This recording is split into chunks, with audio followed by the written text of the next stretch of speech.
suku loxolelwaniso lungqamana nemfazwe yaseNcome eyayiphakathi kwesizwe samaZulu nama-Afrikaner. Le mfazwe inembali yaliwa ngakumlambo waseNcome ngasedandi. Kukholelwa ukuba igazi laphalalayo lachitheka kulo mlambo lajika umbala wawo wabomvu. Ibhlorho yoxolelwaniso yakhiwa njengophawu loxolelwaniso.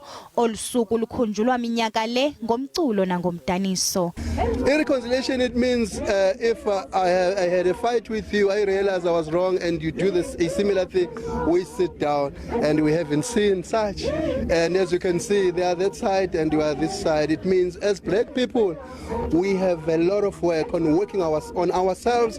How do we move forward from the colonial system, Isandwana, 1838, the Battle of eNcome? How do we move forward as black people without complaining about white people, looking deep at who we are and build ourselves? Nanjengoko lusuku lungqamene nosuku loxolelwaniso, Urhulumente wephondo uthi usebenza nzima ukudibanisa imihlambi eyalanayo ukuze kubekho uxolelwaniso lokwenyani kweli phondo. We said let's use this day to mark reconciliation and bring together all people.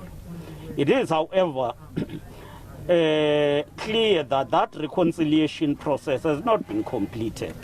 As you will see, there is this celebration, or there is this commemoration on this side, and there is a commemoration on the other side. The two are not linked. The other one is led by government, and the other one is led by the Fort Dragon Monument Center. Inkulu baphathiswa yeliphondo umnumzana Sihle Zikalala uxeke kabukhali ukubanjwa komsitho wesikhumbuzo ngaxeshanye nalo waseburhulumenteni liqela elithi lilondoloza imbali yama-Afrikaner. Uthi urhulumente uza kuya kwikomishoni yamalungelo oluntu malunga nalo mba.